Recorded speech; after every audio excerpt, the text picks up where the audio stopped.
Insulator के surface पर obviously ये मान लो इंसुलेटर है, तो इंसुलेटर के सरफेस पर जो पहला पॉइंट चार्जेस अंदर हो सकते हैं, बाहर सरफेस पर हो सकते हैं, और इंसुलेटर के सरफेस पर जो इलेक्ट्रिक फील्ड है वो भी किसी भी डायरेक्शन में हो सकती है। वो जरूरी नहीं है कि वो बिल्कुल सरफेस के परपेंडिकुलर ही होगी, वो किसी एंगल पर अगर इंसुलेटर है तो हो सकती है, क्योंकि यहाँ पर जो चार्जेस हैं वो चार्जेस इसके वॉल्यूम में भी हो सकते हैं, ठीक है, और होते ही हैं जनरली। ठीक है, अब इसके बाद आ जाते हैं हम लोग सॉरी इसके बाद हम लोग आ जाते हैं कि सर कंडक्टर से हाँ ये पूछो। कंपोनेंट वाला समझाओगे आप? कल मैंने ध्यान नहीं दिया। कल तुमने क्लास नहीं दी थी सर, ठीक से ध्यान ही नहीं दिया था वो वाला पार्ट। हाँ, देखो कल मैंने इतना बोला था कि अगर हमारे पास कोई कंडक्टर है तो उस कंडक्टर के सरफेस पर इलेक्ट्रिक फील्ड हमेशा सरफेस के परपेंडिकुलर ही हो सकती है। अगर ऐसा नहीं होता, मान लो कंडक्टर के सरफेस पर इलेक्ट्रिक फील्ड किसी एंगल पर है, ठीक है, तो अच्छा मैंने इसका वो भी रिकॉर्डिंग तो स्टार्ट कर दिया मैंने, ठीक है। हाँ, अगर मान लो सरफेस पर इलेक्ट्रिक फील्ड किसी एंगल पर है तो इलेक्ट्रिक फील्ड का एक कंपोनेंट सरफेस के अलोंग आएगा ना। अगर सरफेस के अलोंग ये इलेक्ट्रिक फील्ड है तो कंडक्टर के सरफेस पर जो रखे चार्जेस हैं इन चार्जेस के ऊपर फोर्स एक्ट करेगा, और ये फोर्स चार्जेस को यहाँ पर नहीं रहने देगा, क्योंकि कंडक्टर पे फ्री चार्जेस होते हैं, तो ये चार्जेस जो है ना माइग्रेट करने लगेगा, और अगर माइग्रेट करने लगा तो ये इलेक्ट्रोस्टैटिक सिचुएशन नहीं होगी।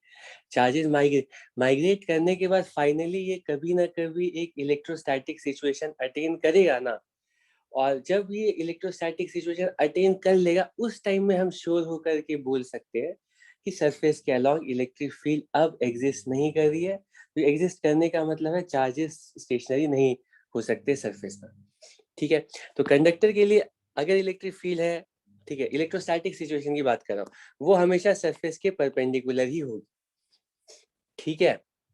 ये सारी yes sir, thank you sir. Characteristics conductors की ये बिल्कुल दिमाग में बिल्कुल क्लियर होनी चाहिए, सिर्फ पॉइंट रटना नहीं है, वो पॉइंट क्यों, वो प्रॉपर्टी क्यों कंडक्टर के साथ एसोसिएट हो रही है, ये भी बिल्कुल क्लियर होना चाहिए। यहाँ तक किसी को कोई प्रॉब्लम है? इसके बाद मैंने बोला था कि अब कंडक्टर्स के क्वेश्चंस, तो क्वेश्चन किस तरह के हो सकते, हम इलेक्ट्रोस्टैटिक्स पढ़े तो इसमें हमें चार्ज का ऐसा अरेंजमेंट दिया जाएगा, हमें कैसा भी अरेंजमेंट दिया जा सकता है जिसके लिए इलेक्ट्रिक फील्ड ही तो कैलकुलेट करनी है और पोटेंशियल कैलकुलेट करना है। अब चार्जेस के सिस्टम के साथ साथ तुम्हें एक पूरी पूरी कंडक्टर की बॉडी दे दी जाएगी। अब पूछा जाए कि इलेक्ट्रिक फील्ड क्या होगी, तो इसके लिए मैं पहले ही बता चुका हूँ कि हम किसी भी जनरल कॉन्फ़िगरेशन के लिए इलेक्ट्रिक फील्ड कैलकुलेट करना स्टार्ट करेंगे जिसमें कि कंडक्टर एज अ बॉडी रखी हुई है, वो सिंपल नहीं है, आसान नहीं है। किसी भी जनरल केस में इतना आसान नहीं है इलेक्ट्रिक फील्ड कैलकुलेट करना और पोटेंशियल कैलकुलेट करना। इसीलिए तुम्हारे कोर्स में कंडक्टर्स के सिर्फ और सिर्फ ऐसे ही क्वेश्चन पूछे जाएंगे जिसमें कि कंडक्टर की जो बॉडी है वो भी बिल्कुल सिमेट्रिक या कोई रेगुलर शेप की, कोई प्रॉपर मतलब पॉपुलर शेप की बॉडी हो, जैसे स्फेयर हो गया, या पिछली क्लास में हम लोगों ने पैरेलल प्लेट कंडक्टर्स की वजह से इलेक्ट्रिक फील्ड कैलकुलेट की थी। तो कंडक्टर तुम्हें ऐसा दिया जाएगा जो कि बहुत ही पॉपुलर बॉडी है, ठीक है, सिमेट्रिक बॉडी है, ठीक है। अगर मान लो जैसे कल हम लोग क्वेश्चन सॉल्व करते हैं, मैंने बोला कि ये हमारे पास कंडक्टिंग प्लेट है, ठीक, इसके ऊपर चार्ज रखते हैं और फिर इलेक्ट्रिक फील्ड, उसके बाद फिर पूछा जाता है चार्ज कैसे अपने आप को एडजस्ट करेगा और फिर उसकी वजह से इलेक्ट्रिक फील्ड कैसे, तो हम वहां पर चार्जेस बिल्कुल यूनिफॉर्मली डिस्ट्रीब्यूट हो पाएंगे, इसीलिए कह पा रहे थे क्योंकि ये बॉडी बिल्कुल सिमेट्रिक थी। अगर मान लो तुमसे बॉडी कुछ ऐसी कही जाती है इस तरह की,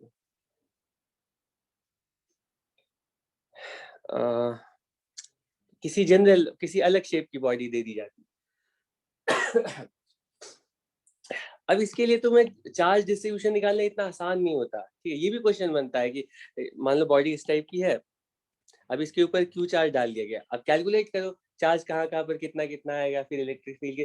तो ये क्वेश्चन तुम्हारे डोमेन के बाहर है। तुम्हारे डोमेन में सिर्फ वैसे ही क्वेश्चन आएंगे जिसमें कि कंडक्टर की जो शेप है वो एक प्रॉपर सिमेट्रिक शेप होगी, ठीक है। अब सिर्फ कंडक्टर के आसपास हो सकता है चार्ज भी रखा जाए। तो तुम्हारे डोमेन में अब चलो जैसे पैरेलल प्लेट है, ठीक है, पैरेलल प्लेट है, हो सकता है तुम्हें क्वेश्चन दे दिया जाए यहाँ पे हमने और ऐसे चार्ज रख दिए Q1 Q2 Q3, अब बताओ कि इलेक्ट्रिक फील्ड कितनी हो जाए। फिर से ये क्वेश्चन सॉल्व करना तुम्हारे डोमेन से बाहर चला गया, क्योंकि जैसे ही तुम ये चार्ज रखोगे ना, जैसे जैसे ही तुम ये चार्ज रखोगे, इसकी वजह से इलेक्ट्रिक फील्ड, ये तीनों चार्जेस मिलकर के कुछ इलेक्ट्रिक फील्ड लाइंस क्रिएट कर रहे होंगे, है ना। तो ये पहले तो ये इलेक्ट्रिक फील्ड लाइंस कंडक्टर से पास करेंगी, लेकिन इमीडिएटली यहाँ पर इंडक्शन होगा। तो राइट साइड में कुछ नेगेटिव चार्ज आएंगे, लेफ्ट साइड में कुछ पॉजिटिव चार्ज आएंगे, और ये चार्जेस इस तरह से आएंगे कि वो कंडक्टर के वॉल्यूम वाले पार्ट में इलेक्ट्रिक फील्ड को नलीफाई कर देंगे, ठीक है। लेकिन इंड्यूस चार्जेस दोनों सरफेसेस पर कितने कितने और किस चार्ज डेंसिटी के साथ आएंगे, वो हम डायरेक्टली इस तरह से नहीं बता सकते, वो बताना बहुत ही कॉम्प्लिकेटेड होगा, ठीक है। तो ऑब्वियसली यहाँ पर जो चार्ज डेंसिटी होगी वो यूनिफॉर्म तो नहीं होगी 100%। तो ऐसा क्वेश्चन तुम्हारे डोमेन से बाहर है, ऐसे ऐसे क्वेश्चन नहीं पूछे जाए। तुम्हें सिर्फ वैसे ही क्वेश्चन पूछे जाएंगे जिसमें कि कंडक्टर भी सिमेट्रिक है और कंडक्टर के आसपास अगर चार्ज रखा गया है तो वो भी सिमेट्रिकली रखा गया है, तभी तुम्हें क्वेश्चन। तो ऐसे ही हम लोग कुछ एग्जांपल सॉल्व कर रहे थे। एक एग्जांपल पिछली क्लास में पैरेलल प्लेट वाला अरेंजमेंट लिया था, उसके बाद दूसरी टाइप की जो बॉडी, कंडक्टर बॉडी, जिससे रिलेटेड क्वेश्चंस तुमसे पूछे जा सकते हैं, वो स्फेरिकल बॉडी है। और एक एग्जांपल हमने स्फेरिकल बॉडी का भी हमने लिया था। तो अभी एक और एग्जांपल स्फेरिकल कंडक्टिंग बॉडी का अभी ले लेते हैं और उसके लिए कैलकुलेट करते हैं ये सारी चीजें, इलेक्ट्रिक चार्ज, इलेक्ट्रिक फील्ड और इलेक्ट्रिक पोटेंशियल, ठीक है। तो इसको हम लोग सॉल्व करने जा रहे हैं। ये क्वेश्चन मैं बता देता हूँ, स्ट्रैटेजी क्या है वो तो पहले ही समझा चुका हूँ, लेकिन लास्ट क्वेश्चन था हमारा तो उसको थोड़ा जल्दी जल्दी किया था। तो लेकिन मैं इस बार कोई भी जनरल क्वेश्चन उठाता हूँ। कंडक्टर के किसी भी प्रॉब्लम का सबसे मेन पार्ट होता है कि तुम चार्ज का पता लगा लो, चार्ज कैसे कैसे कंडक्टर के ऊपर आएंगे, ठीक है। चार्ज कैसे कैसे कंडक्टर के ऊपर आएंगे, क्योंकि चार्ज अगर तुम्हें पता चल गया तो फिर बाकी पार्ट जो कंडक्टर के क्वेश्चन को सॉल्व करने का है वो तो इलेक्ट्रोस्टैटिक्स के किसी भी जनरल प्रॉब्लम की तरह हो जाएगा, जिसमें चार्ज गिवन है और चार्ज को देख करके तुम्हें इलेक्ट्रिक फील्ड कैलकुलेट करनी है, ठीक है। ठीक है, तो चलो एक काम करते हैं। इस बार हमारे पास लेटेस्ट से हमारे पास एक स्फेयर है, ठीक है, और दूसरा स्फेयर है, ठीक है। ये जो अंदर वाला स्फेयर है ना, लेटेस्ट से अंदर वाला सॉलिड स्फेयर है, ठीक है। ये सॉलिड स्फेयर है, अंदर वाला जो स्फेयर है वो सॉलिड स्फेयर है, ठीक है। ये जो अंदर वाला स्फेयर है ये सॉलिड स्फेयर है, ठीक है। अब मैं कोई प्रैक्टिकल वैल्यूज देता हूँ। लेटेस्ट से अरेंजमेंट कैसा है वो क्लियर होना चाहिए। अरेंजमेंट हमारा बीच में हमारे पास बिल्कुल एक छोटा सा लेटेस्ट से ए रेडियस का एक सॉलिड स्फेयर दिया गया है। तो इस तरह का बहुत सारा क्वेश्चन बनाया जा सकता है। सॉलिड स्फेयर के ऊपर एक स्फेयर दिया जाए, उसके ऊपर और एक स्फेयर दिया जाए, तो कॉन्सेंट्रिक स्फेयर्स का कैसा भी, कितने भी स्फेयर्स लगाए जा सकते हैं। सबको सॉल्व करने की स्ट्रैटेजी सेम है, तो इसीलिए मैं सिंपल ही केस ले रहा हूँ। और पहले इसी के लिए हम लोग इसी क्वेश्चन को सॉल्व करते, इसी अरेंजमेंट के लिए क्वेश्चन को सॉल्व करते हैं। इसमें बताया गया कि पहला वाला जो स्फेयर है वो ए रेडियस का है और दूसरा वाला जो स्फेयर है लेटेस्ट से ये अंदर वाला सॉलिड स्फेयर है और बाहर वाला थिन स्फेरिकल शेल है। अब स्फेरिकल शेल दो टाइप के हो सकते हैं, एक तो थिन स्फेरिकल शेल होगा। थिन स्फेरिकल शेल का मतलब उसकी जो थिकनेस है ना वो नेग्लिजिबल है, थिकनेस नेग्लिजिबल है, ठीक है। और थिक स्फेरिकल शेल का मतलब होगा कि उसका कुछ इनर रेडियस होगा, है ना, कुछ इनर रेडियस होगा और आउटर रेडियस होगा, ठीक है। ये थिक स्फेरिकल शेल हो गया, ठीक है। सब शेल बता रहा हूँ, उसको 3D में इमेजिन करना। तो इसकी एक रेडियस इनर वाली होगी, ये R1 हो गया मान लो, और ये आउटर रेडियस होगी। तो यहाँ पर क्वेश्चन में तुम्हें कैसी भी बॉडी दी जा सकती है। तो यहाँ पर हमें एक सॉलिड स्फीयर दिया गया है और कॉन्सेंट्रिक थिन हॉलो स्फीयर दिया गया है और दोनों कंडक्टर्स है। अब क्वेश्चन में कहा गया है कि हम अंदर वाले स्फीयर पे लेटेस्ट से 10 माइक्रोकूलम और बाहर वाले स्फीयर पे 20 माइक्रोकूलम रख देते हैं। अंदर वाले सॉलिड स्फीयर पे 10 माइक्रोकूलम, बाहर वाले थिन हॉलो स्फीयर पर 20 माइक्रोकूलम डिपॉजिट कर देते हैं। जैसे ये चार्जेस हम स्फीयर्स के ऊपर डिपॉजिट करेंगे, ये चार्जेस अपने आप को रीअरेंज करेंगे और रीअरेंज करने के बाद क्वेश्चन में पूछा गया है कि रीअरेंज करने के बाद इन दोनों स्फीयर्स पर चार्जेस कितने कितने आएंगे, किस किस तरह से आएंगे। तो इसको पहले तुम लोग ट्राई करो। क्वेश्चन में कहा गया कि पहले चार्जेस कहाँ कहाँ कितने कितने आएंगे ये पता करो, फिर उसके बाद उसकी वजह से इलेक्ट्रिक फील्ड कितनी कितनी कैसे कैसे आएगी ये पता करो, फिर उसके बाद पोटेंशियल पता करो। तीनों पार्ट्स सॉल्व करने, लेकिन जल्दी ट्राई करो।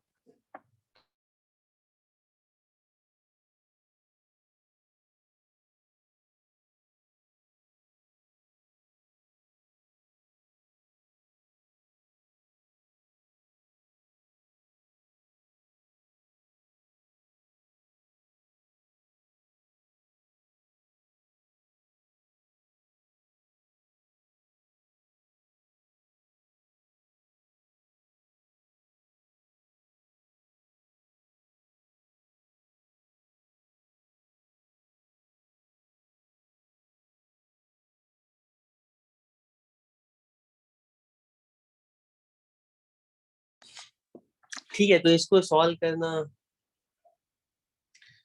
ये तो बहुत सिंपल सा पार्ट है, ठीक है। सबसे पहला, ठीक, अंदर से स्टार्ट करते हैं। सबसे पहले इस सॉलिड स्फीयर को देखते हैं, ठीक है। इसके ऊपर 10 माइक्रोकूलम डिपॉजिट किया है। मेरा आर्ग्यूमेंट ये है कि क्योंकि ये कंडक्टर है, ठीक है, क्योंकि ये कंडक्टर है तो इस पे जो भी चार्ज आएगा वो सारा चार्ज कंडक्टर के सरफेस पर ही जाएगा।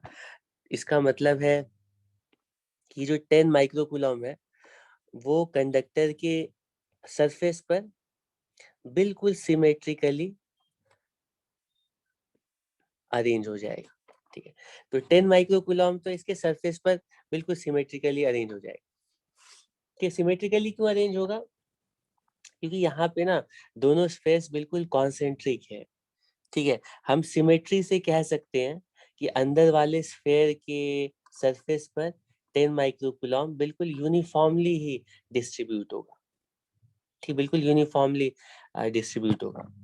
ऐसा हम हमेशा नहीं कह सकते थे। मान लो हमारे पास ये स्फीयर है और सॉलिड स्फीयर यहाँ पे रख दिया है, यहाँ, और ऊपर वाले पे मान लो 20 डाल दिया इस पे 10, तो हमें पता नहीं है कि ये जो 10 माइक्रोकूलम तो आएगा सर, और वो सारा 10 माइक्रोकूलम सरफेस पर ही आएगा, लेकिन यूनिफॉर्मली आएगा या नहीं ये नहीं बता सकते हैं। लेकिन इस केस में हम सिमेट्री से बोल सकते हैं, क्योंकि जो बॉडीज रखी गई हैं वो बिल्कुल सिमेट्रिक रखी गई हैं। तुम बोलोगे कि इस अरेंजमेंट, इस सिस्टम के लिए अंदर वाले स्फीयर का हर एक पॉइंट एक ही जैसा है, तो हर एक पॉइंट पर जो चार्जेस आएंगे वो भी एक ही तरह से आएंगे, यानी चार्जेस बिल्कुल यूनिफॉर्मली आएंगे, ठीक है। तो अंदर वाले सॉलिड स्फीयर के सरफेस पर तो 10 माइक्रोकूलम यूनिफॉर्मली डिस्ट्रीब्यूट हो गया। अब जो बचा, अब जो ये 20 माइक्रोकूलम है वो आउटर स्फीयर के ऊपर कैसे आएगा। अंदर वाला जो स्फीयर था ना वो तो सॉलिड था, तो उसपे एक ही सरफेस था, लेकिन क्योंकि ये ये जो हॉलो स्फीयर है वो हॉलो हॉलो स्फेयर है, इसके दो सरफेस है, इनर सरफेस भी है, आउटर सरफेस भी है। तो हॉलो स्फेयर के ऊपर जो भी चार्ज आएगा वो इनर और आउटर दोनों पे आ सकता है। ठीक है, हमें पता नहीं है कितना कितना कैसे आएगा, तो हम इमेजिन कर लेते हैं कि अंदर वाले पे स्मॉल क्यू आएगा और बाहर वाले पे 20 माइनस स्मॉल क्यू आएगा। अज्यूम कर लिया, ठीक है, हम अज्यूम कर लेते हैं क्यू की वैल्यू हमें पता लगानी है। ठीक है, अब दूसरा पॉइंट ये है, चलो हमने अज्यूम कर लिया कि इसको दूसरे पेज में ड्रॉ कर देता हूँ। हमने अज्यूम कर लिया कि इनर सरफेस पे स्मॉल क्यू और आउटर सरफेस पे ये दो स्पेस दिए गए थे। सबसे पहले तो हमने ये पता लगा लिया कि 10 माइक्रोकूलम तो अंदर वाले स्फेयर के सरफेस पर आ गया। अब हम अज्यूम कर रहे हैं कि ये जो आउटर हॉलो स्फेयर है, ये जो हॉलो स्फेयर है उसके इनर सरफेस पर लेटेस्ट से स्मॉल क्यू चार्ज आ गया। ये जो है ना, ये स्मॉल क्यू है, हमें पता नहीं है कितना है, इसको स्मॉल क्यू मान लेते हैं। ठीक, अंदर सॉलिड स्फेयर पे 10 है, तो आउटर स्फेयर पे भी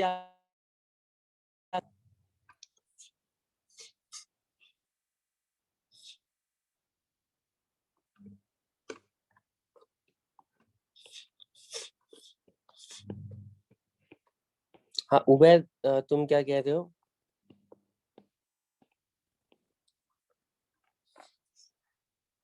टेन माइक्रोकूलम हमने डाला, ठीक है, अंदर वाले स्फेयर पे। ठीक है, तो अब तुम बताओ ना कि चार्जेस कितने आएंगे, तुम्हें क्या लगता है? पहला पॉइंट है कि जो भी चार्ज आएगा वो आउटर सरफेस पर आएगा। ठीक है, क्योंकि इसके पास और कोई दूसरा सरफेस है नहीं, तो आउटर सरफेस पे कितना चार्ज आएगा? हम क्योंकि नेट चार्ज 10 ही है, तो 10 कूलम के पास यहाँ पे दो सरफेस नहीं है कि 10 में से 5 दोनों पे चला गया, इसमें एक ही सरफेस है। तो क्योंकि चार्ज कंजर्वेशन से इस पे टोटल चार्ज तो 10 ही रखना है, तो टोटल चार्ज 10 ही रहेगा, वो चेंज नहीं हो सकता है। ठीक है, इंड्यूस चार्जेस का पर्पस ये है कि अगर मान लो एक ही स्फेयर, हमें एक ही सॉलिड स्फेयर दिया जाता है, ठीक है, तो इंड्यूस चार्जेस, मान लो ये सॉलिड स्फेयर है, इंड्यूस चार्जेस का पर्पस ये है कि आ, कि कंडक्टर के वॉल्यूम में कहीं पर भी इलेक्ट्रिक फील्ड एग्जिस्ट ना करे। तो जैसे ही तुम 10, अभी बाहर को भूल जाओ, बाहर वाले हॉलो स्फीयर, मान लो हमारे पास एक ही सॉलिड स्फीयर, उस पर हम 10 माइक्रोकूलम डिपॉजिट करते हैं, तो ये 10 माइक्रोकूलम यहाँ पर इंड्यूस चार्जेस की जरूरत ही नहीं है। पर्पस ये है कि अंदर हर जगह पर इलेक्ट्रिक फील्ड जीरो हो जाए, और अंदर हर जगह पर इलेक्ट्रिक फील्ड जीरो करने के लिए 10 माइक्रोकूलम जो तुमने डाला है ना, वही अपने आप को इस तरह से अरेंज कर लेगा कि ये जो इसके बाहर वाले सरफेस पे 10 माइक्रोकूलम अपने आप को इस तरह से अरेंज कर लेंगे कि अंदर के हर पॉइंट पर इलेक्ट्रिक फील्ड जीरो हो जाएगी। ठीक है, और अगर बिल्कुल स्फेरिकल बॉडी है, तो स्फेरिकल बॉडी के लिए तो हम लोगों ने पहले से, हमारे पास रिजल्ट है कि अंदर के हर पॉइंट पर इलेक्ट्रिक फील्ड जीरो होने के लिए इस 10 माइक्रोकूलम को बिल्कुल यूनिफॉर्मली डिस्ट्रीब्यूट हो जाना पड़ेगा। तो 10 माइक्रोकूलम जो तुमने डाला वो सरफेस पर यूनिफॉर्मली अरेंज हो जाए, यूनिफॉर्मली डिस्ट्रीब्यूट हो जाएगा, और अंदर के हर पॉइंट पर इलेक्ट्रिक फील्ड जीरो हो जाएगी। ठीक है, ठीक है, यहाँ पे हमें और मतलब यहाँ पे हमारे पास दो सरफेस भी नहीं है, और हमें दूसरे सरफेस की जरूरत भी नहीं है। ये 10 माइक्रोकूलम अंदर के हर पॉइंट पर इलेक्ट्रिक फील्ड को जीरो कर रहा है। ठीक है, अभी और भी क्वेश्चंस आएंगे तो थोड़ा और ज्यादा तुम ठीक है ओपनली सोच पाओगे। एनीवे, अंदर वाले पे हमने क्यू, स्मॉल क्यू अज्यूम कर लिया, और बाहर वाले सरफेस पे, आउटर सरफेस पे 20 माइनस क्यू अज्यूम कर लिया। ठीक है, देखो अभी कंडक्टर्स कंप्लीट नहीं हुआ है, तो कुछ डाउट्स, बहुत लोगों को अभी डाउट्स नहीं आ रहे होंगे, बाद में आएंगे, कुछ लोगों को अभी से भी कुछ कुछ पॉइंट्स में डाउट्स आ रहे होंगे, लेकिन जैसे कंडक्टर कंप्लीट होगा तो तभी सारे डाउट्स उसमें, क्योंकि एक बार में तो सारे पॉइंट्स नहीं बता सकता हूँ ना, तो वो सारे पॉइंट्स आ जाएंगे टाइम के साथ। ठीक है, अब स्मॉल क्यू की वैल्यू कैलकुलेट करने के लिए मैंने बताया था कि हम कंडक्टर की प्रॉपर्टी को यूज करते हैं, कि स्मॉल क्यू की वैल्यू इतनी होनी चाहिए जिसकी वजह से कंडक्टर के अंदर के किसी भी पॉइंट पर नेट इलेक्ट्रिक फील्ड 0 हो जाए। तो नेट इलेक्ट्रिक फील्ड कैलकुलेट करने का तरीका था कि ये पी पॉइंट लो, पी पॉइंट पर हर चार्ज की वजह से इलेक्ट्रिक फील्ड कैलकुलेट करो। तो तुम बोलोगे पी पॉइंट पर इलेक्ट्रिक फील्ड आएगी 10 कूलम की वजह से आएगी, किधर की तरफ? तो ये जो, हालांकि ये जो अंदर वाली बॉडी है वो सॉलिड स्फीयर है, ठीक है। लेकिन लेकिन लेकिन जो चार्ज है ना, वो चार्ज सिर्फ सरफेस पर है। तो इस 10 कूलम की वजह से अगर हम इलेक्ट्रिक फील्ड कैलकुलेट करेंगे तो ये 10 कूलम ट्रीट होगा हॉलो स्फीयर की तरह, ठीक है। क्योंकि तुम सिर्फ चार्ज को देखो, चार्ज ही तो इलेक्ट्रिक फील्ड क्रिएट करता है। तो हमने जो रिजल्ट निकाला था वो चार्ज के लिए निकाला था, किसी बॉडी के लिए नहीं निकाला था कि वो कंडक्टिंग बॉडी है, नॉन कंडक्ट। अगर हमें चार्ज का ऐसा अरेंजमेंट दिया जाएगा जो कि एक हॉलो स्फीयर बना रहा हो, तो उस चार्ज के हॉलो स्फीयर के लिए हमने इलेक्ट्रिक फील्ड कैलकुलेट की थी कि बाहर वाले पॉइंट पर इलेक्ट्रिक फील्ड की वैल्यू पॉइंट चार्ज की तरह होती है और अंदर के पॉइंट पर इलेक्ट्रिक फील्ड 0 होती है, ठीक है।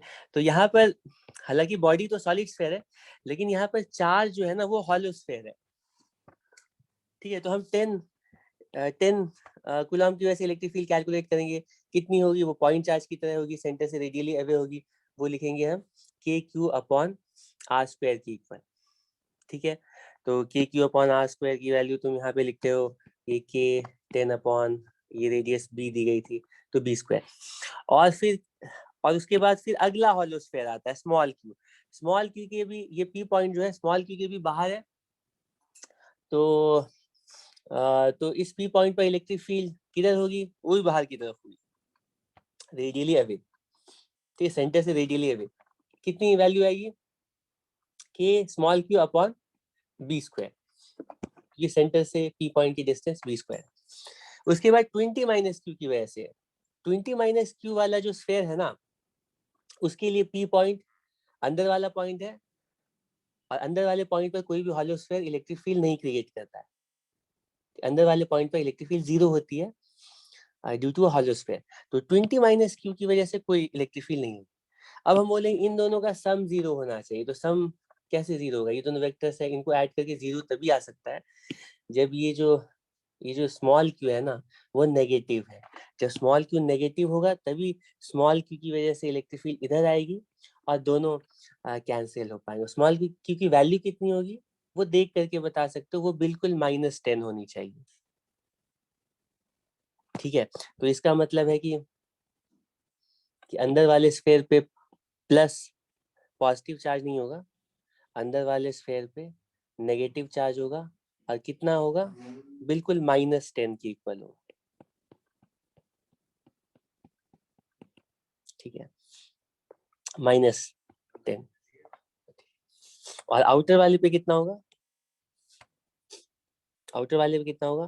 वो दोनों को ऐड करके 20 होना चाहिए, इसका मतलब 30। मैंने बोला था इस तरह से, ये तो कन्वेंशनल मेथड है, लेकिन इतना करने की जरूरत नहीं है। हम गॉसेस लॉ अप्लाई करके ना, ये जो इलेक्ट्रिक फील्ड 0 होने की कंडीशन है वो गॉसेस लॉ से हम डायरेक्टली अप्लाई कर सकते थे। हम बोलते हैं कि अंदर कितना चार्ज आएगा हमें पता नहीं है, लेकिन इतना जरूर पता है कि चार्ज जितना भी आए कंडक्टर के अंदर इलेक्ट्रिक फील्ड 0 होगी।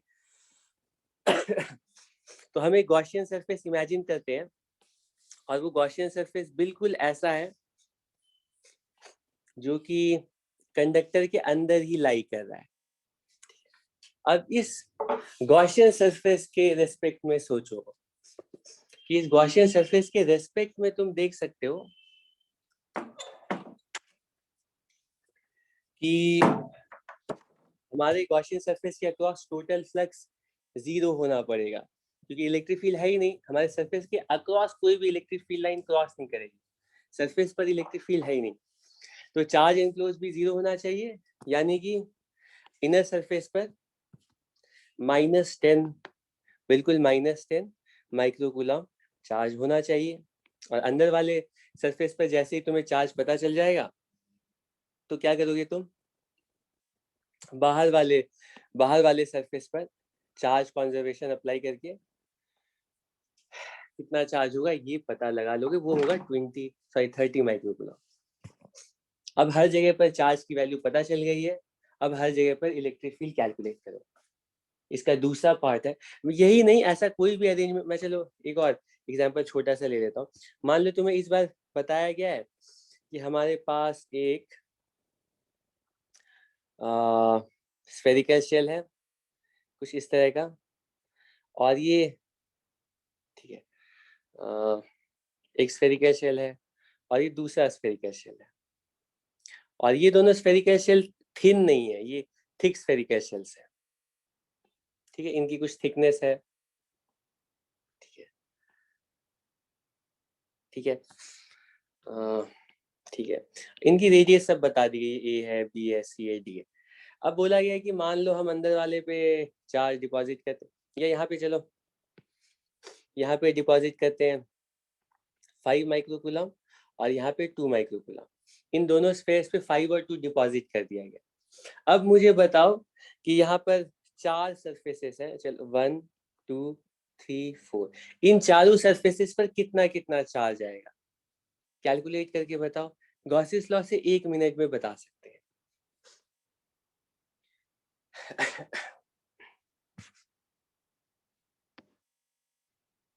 कितना कितना चार्ज आएगा? 1 2 3 4 पे जितना भी चार्ज आएगा उसको कमेंट सेक्शन में सीक्वेंस में लिखो।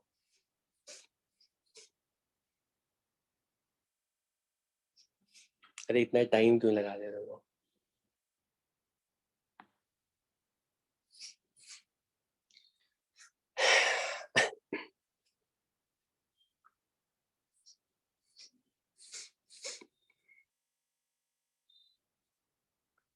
मुझे बस सीक्वेंस में ना इन चारों का चार्ज लिख करके कमेंट में भेजो।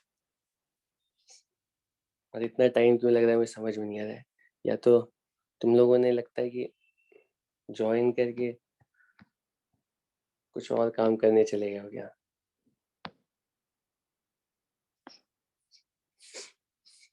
ठीक है, गुड। ठीक है, तो सबसे पहले 5, सबसे पहले हम सोचते हैं अंदर वाले स्फीयर के लिए। ठीक है, अब आ गया सबका आंसर। अंदर वाले स्फीयर के लिए सोचोगे तो इस पे टोटल 5 माइक्रोकूलम है। तो हम सोचेंगे इसमें 2 सरफेसेस है, एक इधर भी जा सकता है चार्ज और इधर भी जा सकता है चार्ज। ठीक है, तो ये चार्ज 5 माइक्रोकूलम कहाँ जाएगा? अंदर जाएगा, ये बाहर जाएगा? बताओ, अंदर जाएगा बाहर जाएगा? तो गॉसेस लॉ अप्लाई करेंगे और बोलेंगे कि अगर हम अ, अगर हम स्फेयर के अंदर एक सरफेस, गॉसियन सरफेस इमेजिन करते हैं, क्योंकि फील्ड जीरो होनी है तो फ्लक्स जीरो होना है, यानी कि टोटल चार्ज एनक्लोज भी जीरो होना है। क्योंकि चार्ज एनक्लोज जीरो होना है तो अंदर वाले स्फेयर पे तो कोई चार्ज नहीं आएगा, क्योंकि जैसे ही चार्ज आएगा तो हमारे गॉसियन सरफेस के अक्रॉस फ्लक्स होगा, और फ्लक्स होने का मतलब फील्ड भी होनी है, और और फील्ड पॉसिबल नहीं है कंडक्टर के अंदर। इसका मतलब यही है कि इनर सरफेस पर कोई चार्ज आएगा ही नहीं। तो जो भी 5 माइक्रोकूलम तुमने रखा था वो सारा चार्ज आउटर सरफेस पे जाएगा। ठीक है, अंदर वाले थिक हॉलो स्फीयर के आउटर सरफेस पर ये 5 माइक्रोकूलम आ गया। ठीक है, 5 माइक्रोकूलम यहाँ पे आ गया। अब उसके बाद हम सोचते हैं कि इस सरफेस पे कितना आएगा, सेकेंड हॉलो स्फीयर के इनर सरफेस पर कितना चार्ज आएगा। फिर से गॉसियन लॉ अप्लाई करते हैं। इस बार हमारा गॉसियन सरफेस ऐसा है जो कि कंप्लीटली कंटेन हो रहा है सेकेंड हॉलो स्फीयर के। अब इस गॉसियन सरफेस के लिए भी कह सकते हैं फ्लक्स जीरो होना है, क्योंकि ये पूरा गॉसियन सरफेस कंडक्टर की बॉडी के अंदर है जहां पर इलेक्ट्रिक फील्ड जीरो है। इसका मतलब है चार्ज एनक्लोज भी जीरो होना चाहिए। चार्ज एनक्लोज तभी जीरो होगा अंदर, क्योंकि ऑलरेडी +5 है। तो तो तो इसके तो सेकेंड हॉलो स्फीयर के इनर सरफेस पे एग्जैक्टली -5 माइक्रोकूलम चार्ज आना पड़ेगा। तो दूसरा जो कंडक्टर है ना वो क्या करेगा, अपने अंदर वाले सरफेस पे -5 माइक्रोकूलम चार्ज को लाएगा। ठीक है, अंदर वाले सरफेस पे -5 माइक्रोकूलम चार्ज जैसे ही आता है तो बाहर वाले सरफेस पे कितना आएगा, क्योंकि टोटल चार्ज तो 2 माइक्रोकूलम का रखना है। तो टोटल चार्ज 2 माइक्रोकूलम होने का मतलब है बाहर वाले सरफेस पर कितना, 7 माइक्रोकूलम चार्ज आएगा। 1 सेकेंड में बता सकते हो कि हर एक सरफेस पर कितना कितना चार्ज आएगा। मान लो सेम क्वेश्चन मैं देता हूँ। ठीक है, मान लो सेम क्वेश्चन देता हूँ और मैं बोलता हूँ कि लेटर से मान लो सेम क्वेश्चन देता हूँ और इस बार तुम्हें बोलता हूँ, ठीक है, कि इस बार मान लो हमने सेंटर पर भी चार्ज रख दिया, हमने यहाँ पे 2 माइक्रोकूलम रखा और यहाँ पे 5 रखा और यहाँ सेंटर पर ना, लेटर से सेंटर पर हमने एक पॉइंट चार्ज रख दिया है 3 माइक्रोकूलम का। अब बताओ हर जगह पर कितना कितना चार्ज होगा।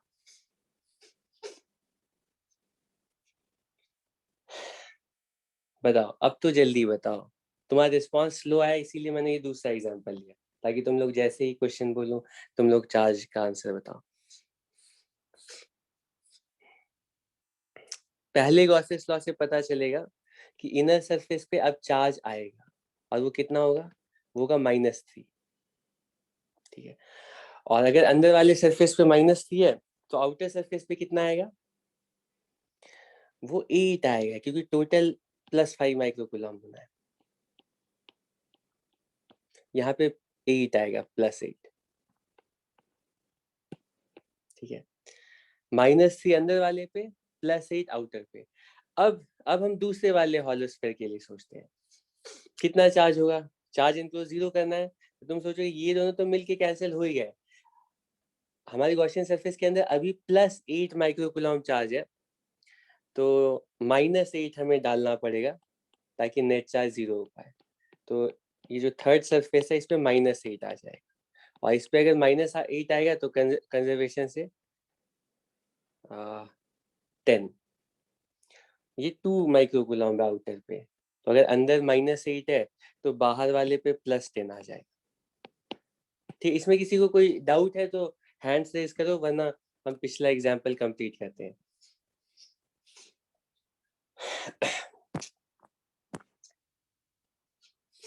ठीक है, ठीक है। तो इसका नेक्स्ट पार्ट था हर जगह पर इलेक्ट्रिक फील्ड कैलकुलेट करना।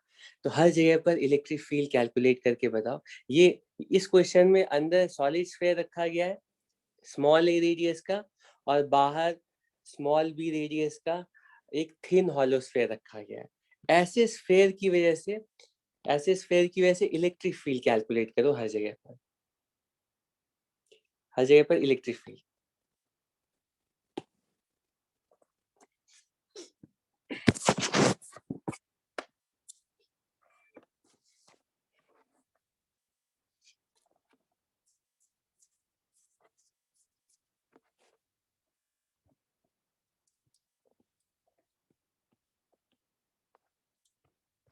इलेक्ट्रिक फील्ड तुम लोग पहले ट्राई करो, उसके बाद मैं सॉल्व करूँ। ये +10 माइक्रोकूलम,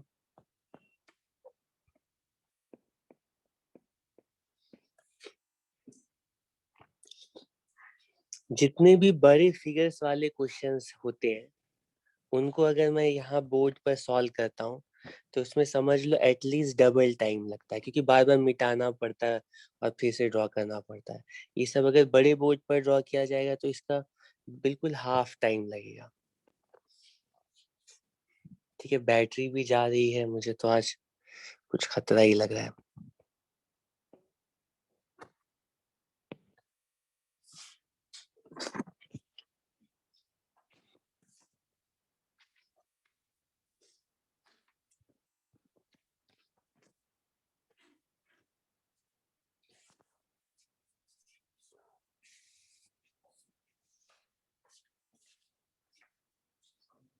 इस क्वेश्चन को मैं थोड़ा अच्छे से करना चाह रहा हूँ क्योंकि ये इम्पोर्टेंट है और कम से कम एक बार तो, और ये क्वेश्चन लेंदी भी है।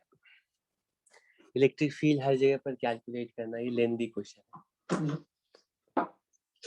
फिर उसके बाद पोटेंशियल कैलकुलेट करना।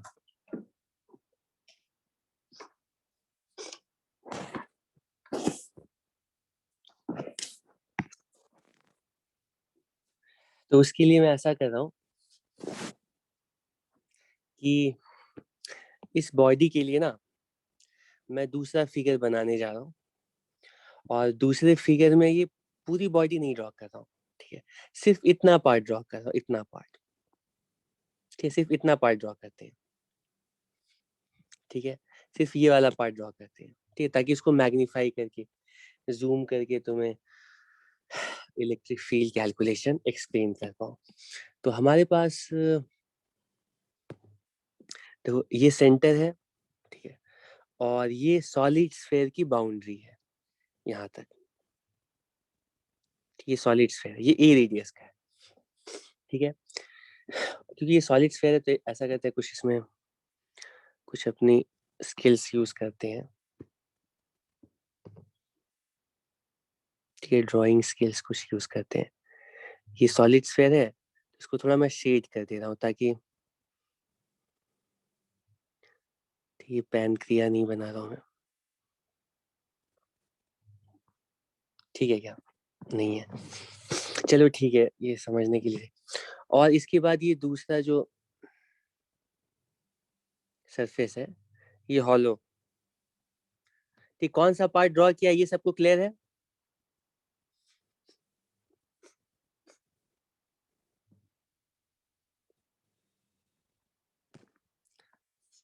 कौन सा पार्ट ड्रॉ किया सबको क्लियर है? ठीक है, अब चार्ज कैसे कैसे है वो भी थोड़ा सा, मतलब ऐसे तो चार्ज हर जगह पर है, लेकिन इस पार्ट का मैं ये दिखा देता हूँ। सब फिगर जब तक क्लियर नहीं होगी ना, तब तक एक्सप्लेनेशन भी प्रॉपर नहीं हो पाता है। तो मैं ट्राई कर रहा हूँ कि इस बोर्ड पे जितनी मैक्सिमम क्लैरिटी के साथ, ठीक है, एक्सप्लेन किया जा सके, वो एग्जीक्यूट भी। तो आउटर सरफेस पे +30 है और इनर सरफेस पे माइनस माइनस 10 है, ठीक है, इनर सरफेस पे -10 है। और ये आगे इधर से ना ये सरफेस कंप्लीट भी हो रहा है, लेकिन हम उसका एक पार्ट ही ड्रॉ कर, ठीक है, ठीक है। ये 10 +10 और ये -10 और ये +30।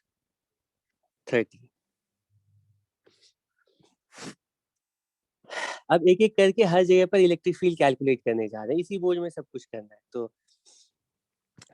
सबसे पहले, ठीक है, सबसे पहले हम आउटर आउटर मोस्ट पॉइंट, बाहर वाले पॉइंट पर इलेक्ट्रिक फील्ड कैलकुलेट करते हैं। और ये रेडियाई कितनी कितनी है वो भी यहाँ पर लिख देता हूँ। ये वाली जो रेडियस है ये ए है, और ये जो इसके बाद वाली रेडियस है हॉलोस्फेयर की वो बी है, ठीक है। पी पॉइंट पर इलेक्ट्रिक फील्ड कैलकुलेट करने जा रहे हैं। तो पी पॉइंट पर इलेक्ट्रिक फील्ड कैलकुलेट करने के लिए एक काम करते हैं, मैं टेबल यहाँ पे बना लेता हूँ। इलेक्ट्रिक फील्ड हम कैलकुलेट करने जा रहे हैं, और यहाँ पर इन सारे रीजन्स को मैं डिवाइड कर रहा हूँ आर ग्रेटर देन बी, मतलब कि दोनों स्फेयर के अरेंजमेंट के भी बाहर वाला जो पॉइंट है, ये वाला जो यहाँ पे इलेक्ट्रिक फील्ड, फिर उसके बाद ए और बी के बीच में यहाँ इन पॉइंट्स पर इलेक्ट्रिक फील्ड कितनी होगी, यहाँ पर, यहाँ पर, यहाँ पर, और उसके बाद सॉलिड स्फेयर के अंदर इलेक्ट्रिक फील्ड कितनी होगी, ठीक। इन तीनों रीजन्स में इलेक्ट्रिक फील्ड कैलकुलेट करने जा रहे हैं, ठीक है। तो सबसे पहले हम इलेक्ट्रिक फील्ड कैलकुलेट करने जा रहे हैं for regions where R means this distance of the point from the centre of sphere is greater than B, ठीक है। चलो और बाकी रीजन्स भी यहीं पर लिख देता हूँ, greater than A but less than B, ठीक है। और उसके बाद R should be greater than, sorry, less than A, इसको लिख देता हूँ, R should be greater than A, ठीक है। सबसे पहले इस रीजन में इलेक्ट्रिक फील्ड कैलकुलेट करते हैं। कौन सा रीजन? अगर वो पॉइंट हमारे जो हमारा जो हमारे जो स्पेस है उसके भी बाहर लाई कर रहा है, मतलब कि कहाँ पर, कहाँ पर, हाँ, यहाँ पर कोई पॉइंट है, ठीक है। इस पॉइंट पर, मतलब इस पूरे अरेंजमेंट के बाहर किसी पॉइंट पर इलेक्ट्रिक फील्ड कितनी होगी, कैलकुलेट करते हैं, ठीक है, कैलकुलेट करते हैं, ठीक है। बताओ कितनी होगी इलेक्ट्रिक फील्ड?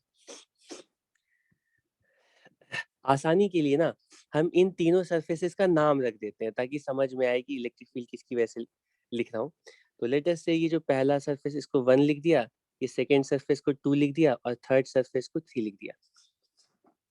पी पॉइंट पर हर एक की वजह से, तीनों सरफेसेस की वजह से इलेक्ट्रिक फील्ड कैलकुलेट कर। सबसे पहले फर्स्ट सरफेस की वजह से इलेक्ट्रिक, और ये तीनों सरफेसेस हॉलो स्फीयर हैं। पी पॉइंट पर स्फीयर 1 की वजह से इलेक्ट्रिक फील्ड कितनी होगी, किधर होगी? स्फीयर 1 की वजह से पी पॉइंट पर इलेक्ट्रिक फील्ड होगी सेंटर से रेडियली अवे, क्योंकि स्फीयर, क्योंकि क्योंकि ये जो सरफेस 1 है, ये स्फीयर 1 है, ये हॉलो स्फीयर है, और हॉलो स्फीयर के बाहर वाले पॉइंट पर इलेक्ट्रिक फील्ड सेंटर से रेडियली अवे होती है। और मैग्नीट्यूड कितना होता है? वो उतना ही होता है जितना पॉइंट चार्ज के लिए होता है। तो electric field due to first surface वो किधर की तरफ होगी? वो कुछ ऐसे होगी। इसको लिख रहा हूँ E1। अरे एक मिनट, तुम लोग इसको इनफाइनाइट लूप में चला दियो, एको होगा तो वो तुम्हारी आवाज मेरे पास, मेरी तुम्हारे पास, और ये इनफाइनाइट टाइम तक एको होता रहेगा।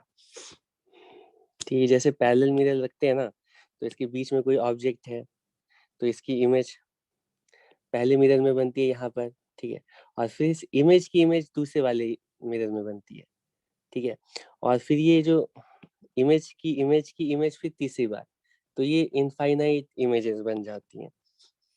तो वैसा ही कुछ तुम लोग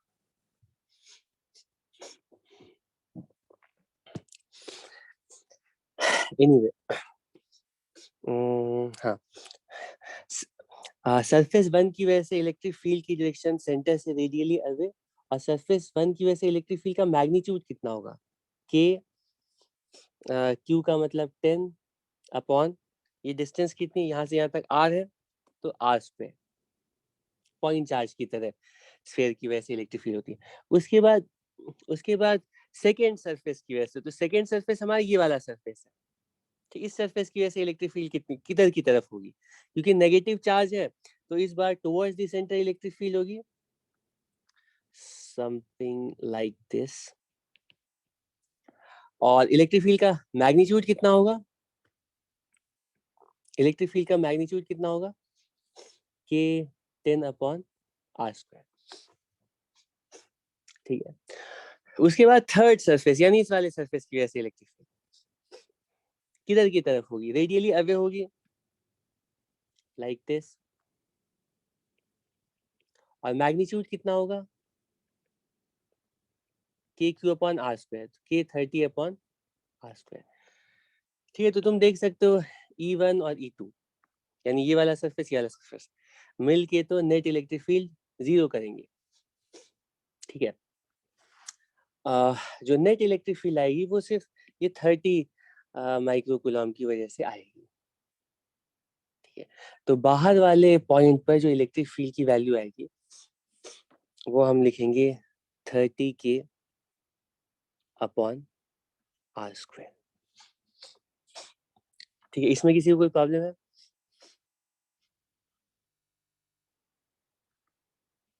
ये स्मॉल r का मतलब है सेंटर से पी पॉइंट की डिस्टेंस, r में इस वैल्यू को लिख रहा हूँ, ये r है, ठीक है, ये r है, ठीक है। तो हॉलो स्फीयर की वजह से जब भी हम इलेक्ट्रिक फील्ड लिखते हैं, तो हॉलो स्फीयर की वजह से बाहर वाले पॉइंट पर इलेक्ट्रिक फील्ड बिल्कुल पॉइंट चार्ज की तरह के क्यू बाई आर स्क्वायर होती है, जिसमें r का मतलब होता है स्फीयर के सेंटर से उस पॉइंट की डिस्टेंस, तो वही तो लिखा है, ठीक है। बाहर वाले किसी पॉइंट पर इलेक्ट्रिक फील्ड में कोई प्रॉब्लम नहीं है, ठीक। इसमें तुम्हें बता दूं कि पी पॉइंट पर इलेक्ट्रिक फील्ड कैलकुलेट करने के लिए हमने जो मेथड यूज किया है वो तो प्रॉपर जो कन्वेंशनल मेथड है, हर चार्ज सिस्टम की वजह से इलेक्ट्रिक फील्ड ऐड करके कैलकुलेट किया है। लेकिन तुम चाहो तो, क्योंकि यहाँ पे चार्जेस की सिमेट्री एग्जिस्ट कर रही है, तो गॉसेस लॉ भी यूज कर सकते हो, ठीक है। पी पॉइंट पर इलेक्ट्रिक फील्ड कैलकुलेट करने के लिए यहाँ पर पी पॉइंट पर सॉरी यहाँ पी पॉइंट पर इलेक्ट्रिक फील्ड कैलकुलेट करने के लिए, ये पी पॉइंट यहाँ पर था, यहाँ पर इलेक्ट्रिक फील्ड कैलकुलेट करनी थी, तो तुम चाहते तो इसके अराउंड ना बिल्कुल एक गॉसियन सरफेस बना सकते थे। क्यों? क्योंकि यहाँ पर चार्ज का अरेंजमेंट, चार्जेस के पास स्फेरिकल सिमेट्री है, कि चार्जेस का जो अरेंजमेंट है वो स्फेरिकल सिमेट्री एग्जिबिट कर रहा है। तो हम बिल्कुल एक स्फेरिकल गॉसियन सरफेस इमेजिन करते, और उस स्फेरिकल गॉसियन सरफेस के अक्रॉस एक बार फ्लक्स हम लोग डेफिनेशन यूज करके कैलकुलेट करते हैं, फिर उसके बाद गॉसेस लॉ से फ्लक्स कैलकुलेट करते हैं। ऐसे भी इलेक्ट्रिक फील्ड की वैल्यू उतनी आती है जितनी की हमने कैलकुलेट की है। एक सेकेंड में जैन तुम्हारा देख रहा हूँ कि तुमने क्या डाउट पूछा है। हाँ, यहाँ पर भी देख सकते हो कि गॉसेस लॉ से भी जब हम इलेक्ट्रिक फील्ड कैलकुलेट करते हैं ना, तो यहाँ पे जो नेट चार्ज है ना, ये तो कैंसिल, नेट चार्ज 30 है, तो जो इलेक्ट्रिक फील्ड जो आती है ना वो 30 के करस्पॉन्डिंग आती है। ठीक है, इसमें कोई प्रॉब्लम है? इनफैक्ट बाहर वाले ही नहीं, इसके किसी भी पॉइंट पर, अंदर बाहर कहीं पर भी इलेक्ट्रिक फील्ड कैलकुलेट करनी है तो तुम गॉसेस लॉ से भी कैलकुलेट कर सकते हो। ठीक है, तो बाहर वाले पॉइंट पर इलेक्ट्रिक फील्ड कैलकुलेट कर लिया, अब क्या करना चाहिए? अब क्या करना चाहिए?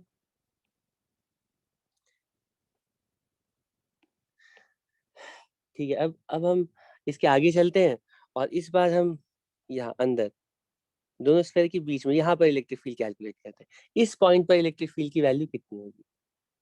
ठीक है, ट्राई करते हैं। इस पॉइंट पर इलेक्ट्रिक फील्ड, मतलब दोनों स्फीयर्स के बीच में किसी पॉइंट पर इलेक्ट्रिक फील्ड की वैल्यू कितनी होगी? बताओ कैसे कैलकुलेट करेंगे?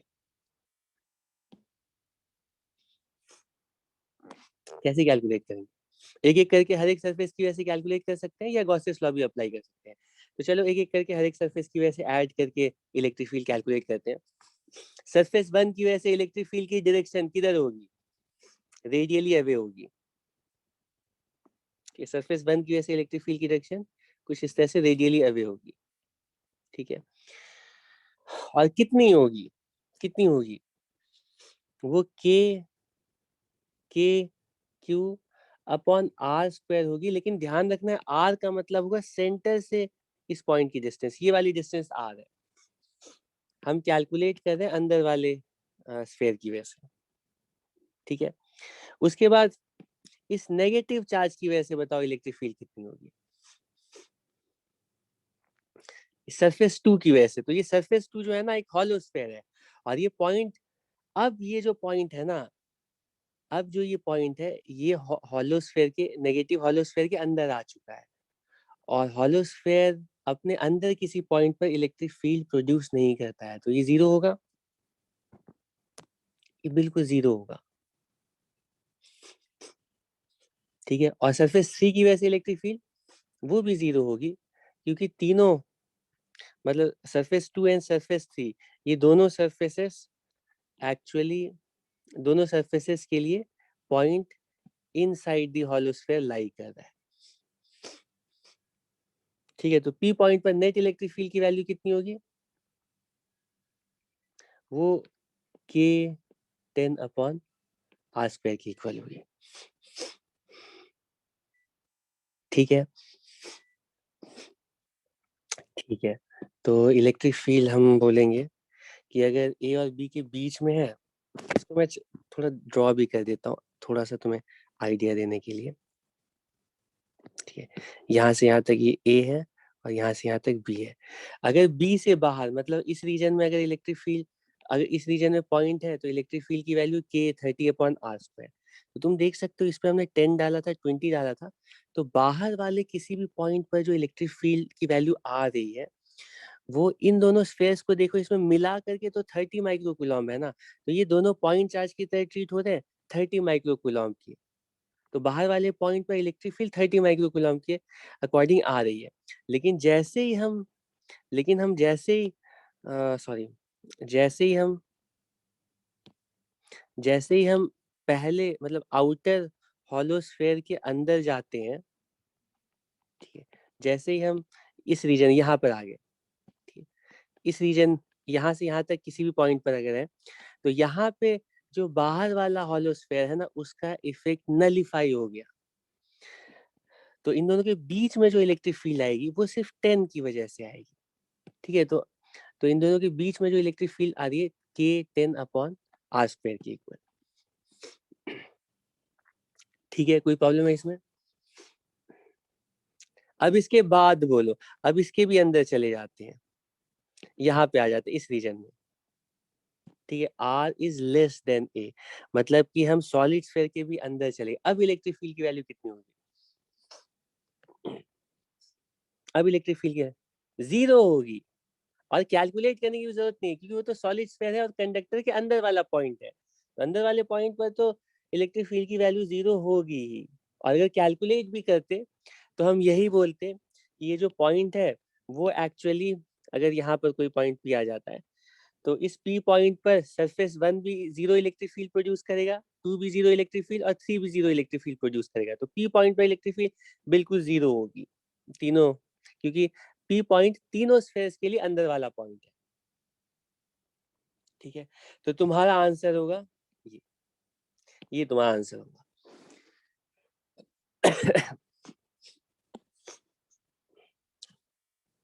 ठीक है, लेकिन यहाँ पर बात नहीं रुकती है, इसको प्लॉट करने को कहा जाता है कि गिवन अरेंजमेंट के लिए इलेक्ट्रिक फील्ड वर्सेस आर को प्लॉट भी करो। ठीक है, प्लॉट भी करो। ठीक है, तो हमें अगर इस इलेक्ट्रिक फील्ड को प्लॉट करना है तो यहाँ पे दो इम्पोर्टेंट फंक्शंस हैं। ठीक है, यहाँ पे दो मेन फंक्शंस है जिनके लिए हमें प्लॉट करना है, वो है 30k/r² और दूसरा है 10k/r²। ऑब्वियसली ये 30k/r² वाला जो फंक्शन है वो ऐसे पॉइंट चार्ज के लिए इलेक्ट्रिक फील्ड का ग्राफ रिप्रेजेंट करता है जिसकी वैल्यू 30 माइक्रोकूलम है।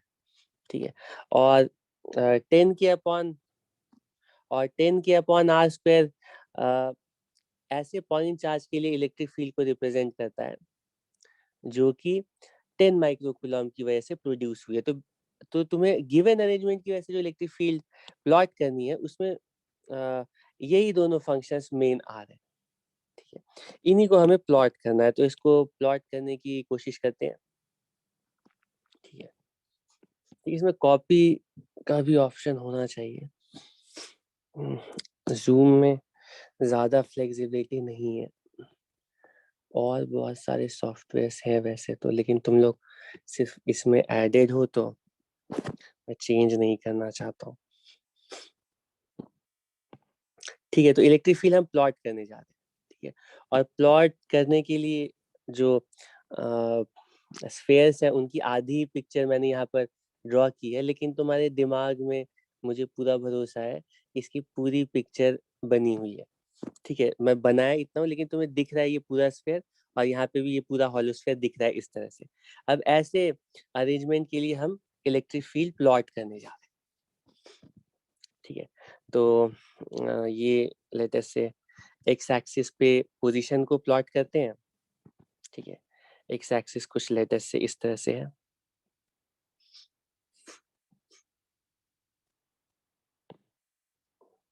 ठीक है, सही है, और ये थोड़ा ऊपर हो गया, इसको थोड़ा नीचे कर लेते हैं।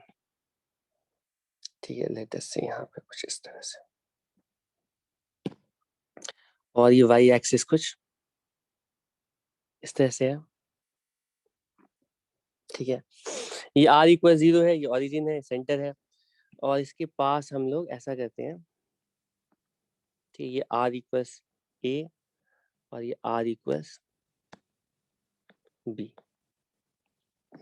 ये a है, ये b है, और x एक्सिस पे हम पोजीशन को प्लॉट कर रहे हैं, सेंटर से डिस्टेंस को प्लॉट कर रहे हैं, एंड y एक्सिस पे इलेक्ट्रिक फील्ड के मैग्नीट्यूड को प्लॉट कर रहे हैं।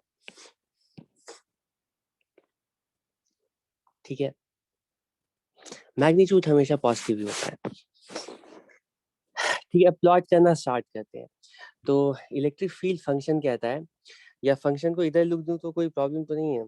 फंक्शन है 30k/r² for r greater than b। ठीक है, for r in between a and b this is 10k/r²। ठीक है, and 0 if r is less than a। ये इलेक्ट्रिक फील्ड फंक्शन है, इसी को हमें प्लॉट करना है। ठीक है, तो सबसे पहले हम इधर सबसे पहले हम बोलते हैं अगर r, ठीक है, b से ज्यादा है, मतलब इस रीजन में, ठीक है, तो इलेक्ट्रिक फील्ड की जो वैल्यू है वो 30 K/r² है। ठीक है, तो इलेक्ट्रिक फील्ड की वैल्यू बिल्कुल पॉइंट चार्ज 30 माइक्रोकूलम की तरह होगी। हालांकि ये प्रॉपर तरीका नहीं है लिखने का, मुझे लिखना चाहिए था K 30 माइक्रोकूलम को 10⁻⁻⁶ लिखना चाहिए था, लेकिन उसको इग्नोर कर रहे हैं। मान लो वो यहाँ K में एडजस्ट हो गया। ठीक है, प्रॉपरली तुम्हें 10⁻⁻⁶ आंसर में लिखना पड़ेगा, क्योंकि ये माइक्रोकूलम में नहीं। एनीवे, तो 30 K/r² का ग्राफ कैसा होगा? कैसा ग्राफ होगा? वैसा ही होगा जैसा पॉइंट चार्ज का होता है। तो हम एक काम करते हैं, पहले ना इन दोनों ग्राफ्स को प्लॉट कर लेते हैं, फिर उसके बाद गिवन अरेंजमेंट के लिए पर्टिकुलर रीजन में इलेक्ट्रिक फील्ड को प्लॉट करेंगे। पहले हम सिर्फ, अगर मान लो ये अरेंजमेंट नहीं होता और सेंटर पे 30 माइक्रोकूलम रखा रहता, तब इलेक्ट्रिक फील्ड कैसे वैरी करता, और ये अरेंजमेंट नहीं होता और सेंटर पे 10 माइक्रोकूलम रखा रहता है, तब इलेक्ट्रिक फील्ड कैसे होती। तो उसको प्लॉट कर लेते हैं। ठीक है, तो उससे थोड़ा आसानी होगी हमें एक्चुअल ग्राफ प्लॉट करने में। ठीक है, तो अगर मान लो सेंटर पे 10 माइक्रोकूलम रखा गया है, तो फिर इलेक्ट्रिक फील्ड K10/r², उसको प्लॉट करते हैं। अगर सेंटर पे 10 माइक्रोकूलम है तो उसके लिए जो इलेक्ट्रिक फील्ड का वेरिएशन है वो कुछ इस तरह का होगा, जिसको प्लॉट करते हैं। ये कुछ ठीक है, रेक्टेंगुलर हाइपरबोलिक शेप नहीं होगी ये, इस तरह से। इसको थोड़ा और ठीक है, 1/r² से फॉल करें। ये 10 माइक्रोकूलम के लिए प्लॉट किया है। ठीक है, और 30 माइक्रोकूलम के लिए ग्राफ कैसा होगा? 30 माइक्रोकूलम के लिए ग्राफ कैसा होगा? कैसा होगा? वो कुछ इस तरह का होगा। इसको थोड़ा हम, ठीक है, तो ये ऊपर वाला जो ग्राफ है ना वो प्लॉट किया है मैंने कि ऑब्वियसली 30 के लिए जो ग्राफ होगा ना वो थोड़ा ऊपर होगा, और 10 के लिए जो ग्राफ होगा वो थोड़ा नीचे होगा। अब प्लॉट करना स्टार्ट करते हैं। सबसे पहले राइट मोस्ट रीजन में when r is greater then b, मतलब बाहर वाले स्फीयर के भी अगर बाहर पॉइंट लाई कर रहा है, यहाँ कहीं पर पॉइंट है, तो इलेक्ट्रिक फील्ड की वैल्यू होगी K 30 K/r²। ठीक है, जो कि 30 माइक्रोकूलम वाले पॉइंट चार्ज की इलेक्ट्रिक फील्ड है। तो बाहर वाले रीजन में जो इलेक्ट्रिक फील्ड होगी ना वो कुछ ऐसे लाई करेगी, ऐसे फॉल करेगी। ठीक है, इसको और अगर प्रॉपर्ली ड्रॉ करते हैं तो ये थोड़ा सा ऐसे, ये भी ऐसे नीचे जाती है और ये भी नीचे जाती है। तो 30 की वजह से जैसी इलेक्ट्रिक फील्ड होती वैसी इलेक्ट्रिक फील्ड हमारे गिवन अरेंजमेंट के लिए होगी for a point outside both the spheres. ठीक है, तो इस रीजन के लिए तो ग्राफ प्लॉट कर लिया। उसके बाद नेक्स्ट रीजन में आते हैं व्हेन, इसको थोड़ा और बोल्ड कर दूं क्या? और बोल्ड प्लॉट कर देता हूँ, सॉरी। ये इलेक्ट्रिक फील्ड की का ग्राफ होगा for a point outside both this sphere. अब उसके बाद आ जाते हैं इस रीजन में। यहाँ पे इलेक्ट्रिक फील्ड की वैल्यू K10/r² है, मतलब दोनों स्फीयर्स के बीच वाले पॉइंट पर इलेक्ट्रिक फील्ड की वैल्यू उतनी ही है जितनी की 10 माइक्रोकूलम पॉइंट चार्ज की वजह से होती, और 10 माइक्रोकूलम पॉइंट चार्ज की वजह से ग्राफ कुछ ऐसा होता। ठीक है, उसके बाद अंदर के किसी पॉइंट पर इलेक्ट्रिक फील्ड कितनी होगी? तो अंदर के किसी पॉइंट पर इलेक्ट्रिक फील्ड बिल्कुल जीरो है, तो ग्राफ कुछ ऐसा होगा। ठीक है, तो तुम्हारा कंप्लीट ग्राफ कुछ इस तरह का दिखेगा। ये तुम्हारा आंसर। अंदर कोई चार्ज है ही नहीं तो इलेक्ट्रिक फील्ड है ही नहीं।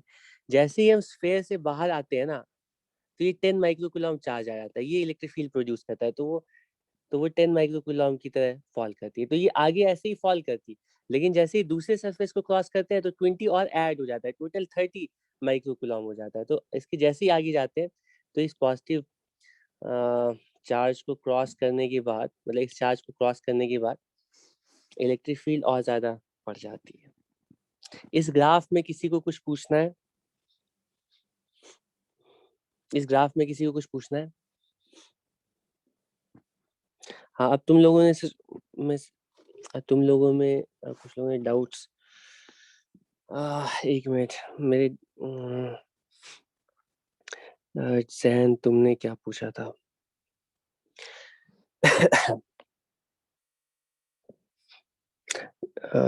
डज दी हॉलो पार्ट है? ये हॉलो पार्ट जो ये वाला हॉलो स्फीयर है ना,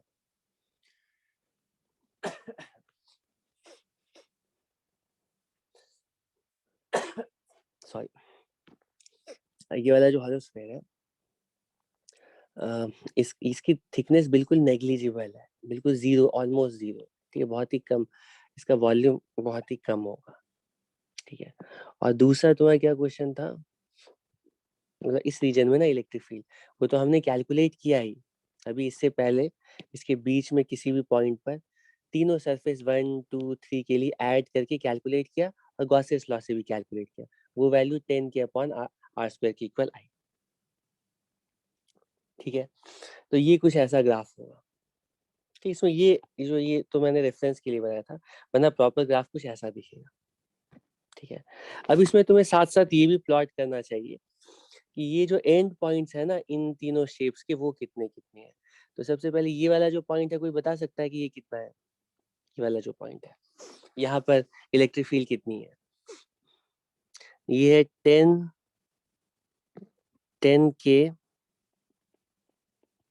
अपॉन ए स्क्वायर। ठीक है, उसी तरह से ये वाला जो पॉइंट है, बताओ, 10 के अपॉन बी स्क्वायर।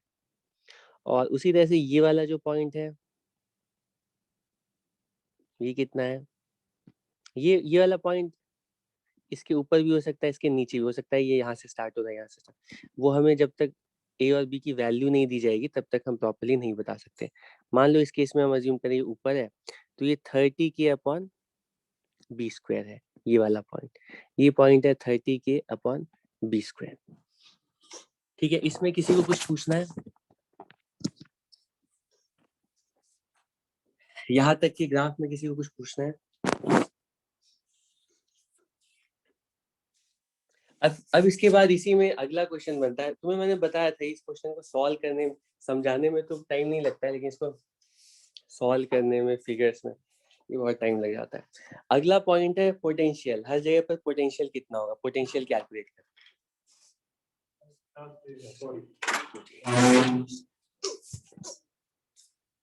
हर जगह पर पोटेंशियल कितना होगा?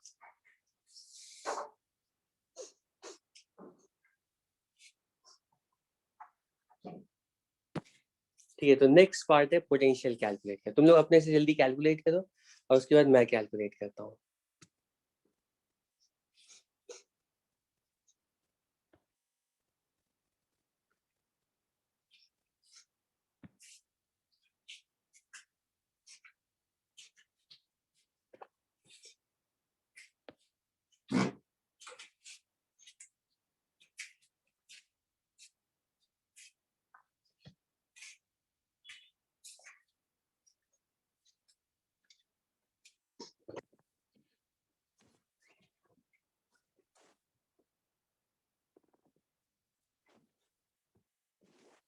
कि फील्ड वाला पार्ट कंप्लीट हो गया, तो इसको हटा देते हैं, और अब हमें हर जगह पर पोटेंशियल कैलकुलेट करना है।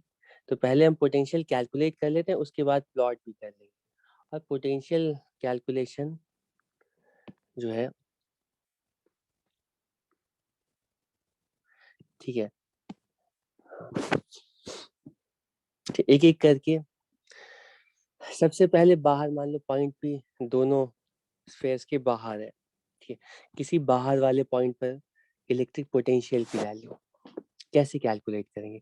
तो पोटेंशियल कैलकुलेट करने के लिए हमारे पास आसानी ये है कि पोटेंशियल स्केलर क्वांटिटी है, ठीक है। स्केलर क्वांटिटी, इसमें डायरेक्शन नहीं देखना है। तो किसी बाहर वाले पॉइंट पर when R is greater than B, potential की वैल्यू कितनी होगी, वो v1 plus v2 plus v3, ठीक है। तीनों के लिए डायरेक्टली ऐड कर देंगे, क्योंकि यहाँ पे तीनों चार्ज अरेंजमेंट हॉलोस्फेयर का है, तो बस हमें हॉलोस्फेयर की वजह से पोटेंशियल याद होना चाहिए। हॉलोस्फेयर की वजह से पोटेंशियल कितना होता है, वो कुछ ऐसा होता है। हॉलोस्फेयर बाहर वाले पॉइंट पर तो पॉइंट चार्ज की तरह KQ/R, और अंदर पोटेंशियल की वैल्यू उतनी होती है जितनी सरफेस पर, तो सरफेस पर होती है KQ/R, ठीक है। ये तुम्हें याद है? अगर याद है तो हर जगह पर पोटेंशियल कैलकुलेट कर सकते हैं। सबसे पहले P, अगर अगर हम स्फेयर्स, दोनों स्फेयर के बाहर किसी पॉइंट पर पोटेंशियल कैलकुलेट करें, एक एक करके हर एक स्फेयर की वजह से बताओ। अब तुम देख सकते हो जो बाहर वाला पॉइंट है ना, वो तीनों स्फेयर के लिए बाहर वाला पॉइंट है। तीन हॉलो स्फेयर्स ही तो है। इनफैक्ट ये जो 2 और 3 अलग अलग हॉलो स्फेयर है ना, इनको अलग अलग हॉलो स्फेयर मानना जरूरी है ही नहीं, क्योंकि अंदर -10 है, बाहर +30 है। तो बाहर वाले पॉइंट के लिए ये दोनों स्फेयर्स मिल करके ना एक ही स्फेयर की तरह बिहेव करेंगे ऑफ चार्ज +20। तो तुम जो v1 v2 v3 निकालो, तो इन दोनों को एक ही स्फेयर मान करके तुम और आसानी से जल्दी पोटेंशियल कैलकुलेट कर सकते। एनीवे, पी पॉइंट में कैलकुलेट करते हैं। 1 की वजह से पोटेंशियल की वैल्यू कितनी होगी, K10/R।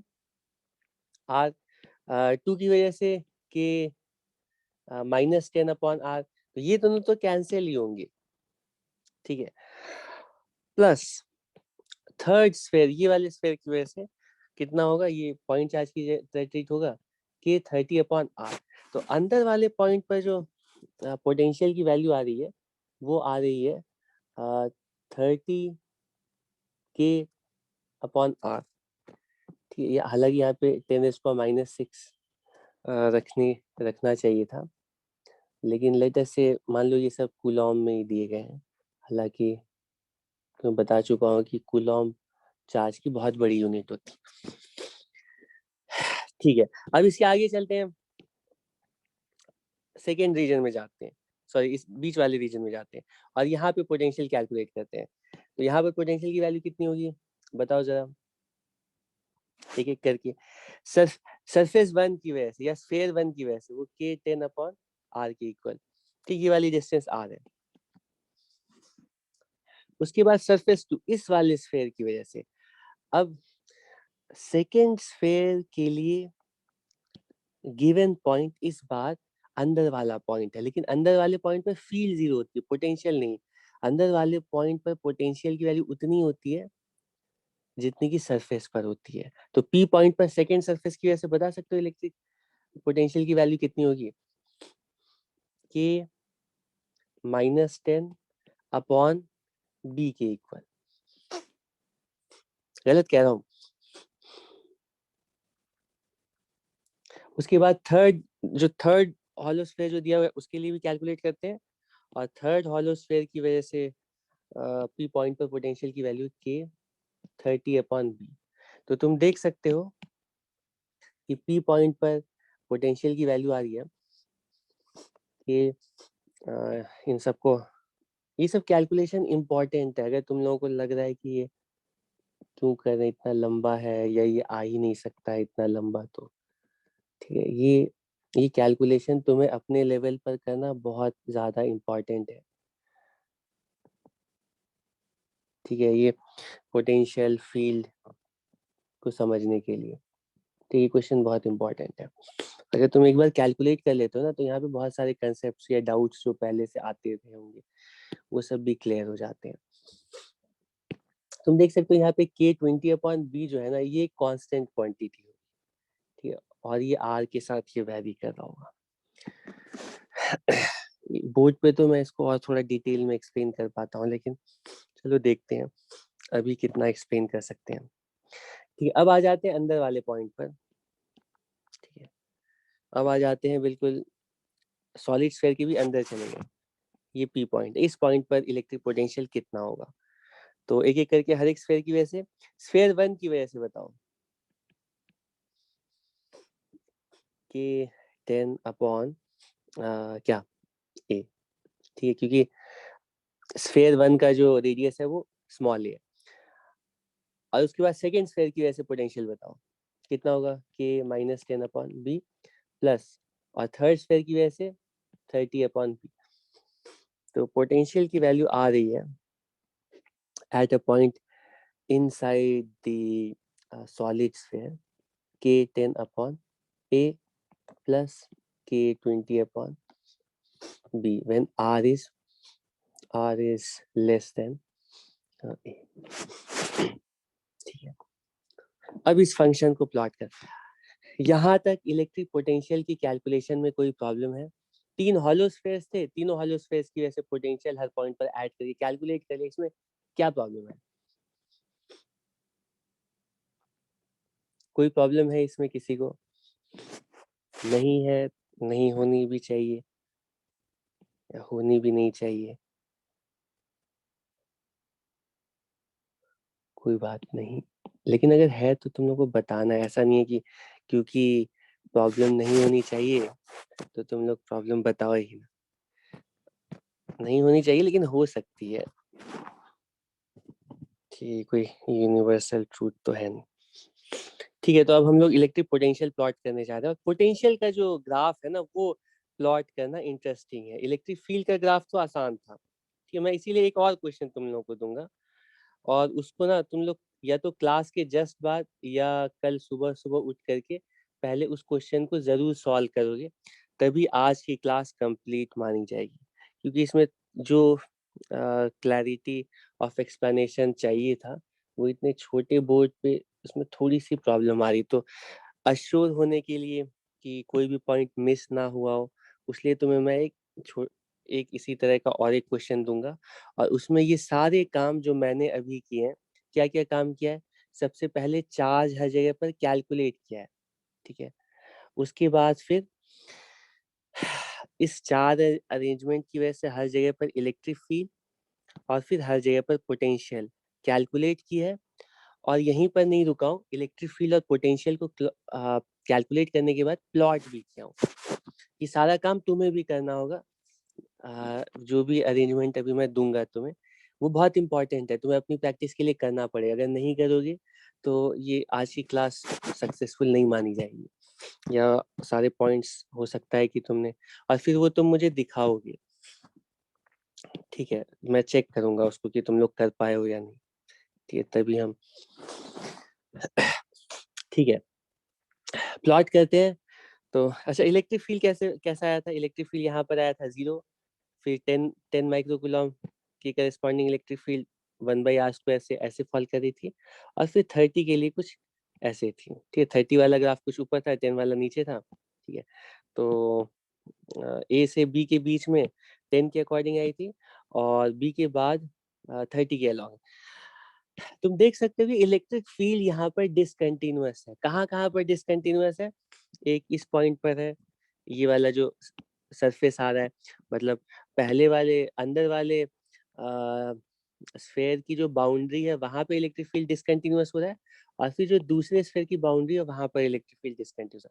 मैं पहले ही बता चुका हूँ कि इलेक्ट्रिक फील्ड जब हम डिस्कस कर रहे थे तो नेचुरली किसी भी चार्ज अरेंजमेंट के लिए इलेक्ट्रिक फील्ड ग्रेजुअली ही फॉल या राइज करना चाहिए, इलेक्ट्रिक फील्ड ग्रेजुअली ही चेंज करना चाहिए, वो एब्रप्टली चेंज किसी भी चार्ज सिस्टम के लिए नहीं करता, अनलेस अनलेस कहीं पर चार्ज सरफेस ना है। तो अगर कहीं चार्ज आएगा ना, वहां पर तो इलेक्ट्रिक फील्ड डिसकंटिन्यूअस हो सकता है, लेकिन चार्ज नहीं है तो फिर इलेक्ट्रिक फील्ड कंटिन्यूअसली फॉल करेगा। जैसे जैसे इसके बाहर जैसे आ जाते हो तब तो इलेक्ट्रिक फील्ड बिल्कुल ग्रेजुअली कंटिन्यूअसली फॉल कर रहा है। ऐसा नहीं है कि इलेक्ट्रिक फील्ड एक पॉइंट पे 30 माइक्रोकूलम है और उसके जस्ट बाद वाले पॉइंट पे 20 माइक्रो, इम्पॉसिबल है, ठीक है।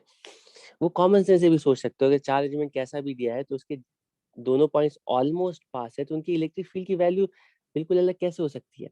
हाँ, अलग तब हो सकती है जब तुम चार्ज से ही पास कर रहे हो, जैसे कि तुम यहाँ से अ, आगे जाओगे तो यहाँ पे तुम्हें एक चार्ज सरफेस मिलेगा, मान लो इस तरह से कोई चार्ज शीट है, इस पे चार्ज रखा हुआ है, तो इस बाउंड्री को जैसे ही क्रॉस करोगे ना तो जस्ट अंदर जस्ट बाहर फील्ड की वैल्यू अलग अलग हो सकती है, तो इलेक्ट्रिक फील्ड डिसकंटिन्यूअस हो सकता है। लेकिन अगर चार्ज नहीं है वैक्यूम में ऐसा पॉसिबल नहीं है। ठीक है, तो इलेक्ट्रिक फील्ड की वैल्यू कुछ ऐसी आ रही थी, लेकिन अब हमें पोटेंशियल प्लॉट करना है। तो पोटेंशियल, अच्छा, 1 मिनट में पोटेंशियल प्लॉट करना मतलब करने लगा, लेकिन तुम्हें ये बताया ही नहीं कि इलेक्ट्रिक फील्ड अगर हमें पता है तो हम इलेक्ट्रिक फील्ड को देख करके भी ना थोड़ा अंदाजा लगा सकते हैं कि पोटेंशियल फंक्शन कैसा होना चाहिए। चलो गेस करते हैं और देखते हैं कितने लोग मेरे साथ साथ इसको गेस कर पाते हैं। ठीक है, ठीक है, सबसे पहले बाहर वाले रीजन में इलेक्ट्रिक फील्ड कैसे फॉल कर रही है, 1/r² से पोटेंशियल इलेक्ट्रिक फील्ड का इंटीग्रल फंक्शन होता है। ठीक, ये सब रिलेशनशिप पहले भी मैं बता चुका हूँ, ये delta we integral E dot D R होता है। तो पोटेंशियल फंक्शन जो होगा वो इलेक्ट्रिक फील्ड फंक्शन का इंटीग्रल फंक्शन होगा, क्योंकि पोटेंशियल 1/r² से इलेक्ट्रिक फील्ड 1/r² से फॉल कर रहा है, तो यहाँ पे भी पोटेंशियल जो होगा ना वो 1/r से फॉल करेगा।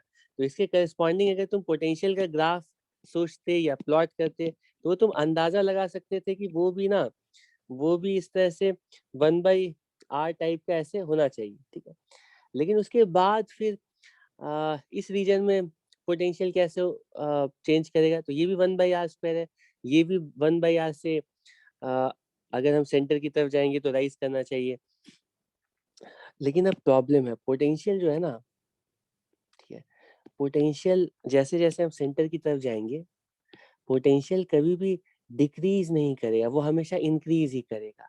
क्योंकि तुम सोच सकते हो कि हमारे पास जो भी अरेंजमेंट दिया गया है उसकी वजह से इलेक्ट्रिक फील्ड कैसी है, इलेक्ट्रिक फील्ड कैसी है, अगर इलेक्ट्रिक फील्ड लाइंस को ड्रॉ करोगे तो इलेक्ट्रिक फील्ड लाइंस कुछ इस तरह की होंगी। बीच में अंदर वाले रीजन में जो इलेक्ट्रिक फील्ड आ रही है ना वो सिर्फ 10 माइक्रोकूलम की वजह से आ रही है, और यही एक्सटेंड करी थी इन्फिनिटी तक। लेकिन बाहर हमने एक कंडक्टर रख दिया, तो कंडक्टर ने क्या किया कि अंदर वाली फील्ड लाइन को डिसअपियर कर दिया, यहाँ पे टर्मिनेट कर दिया।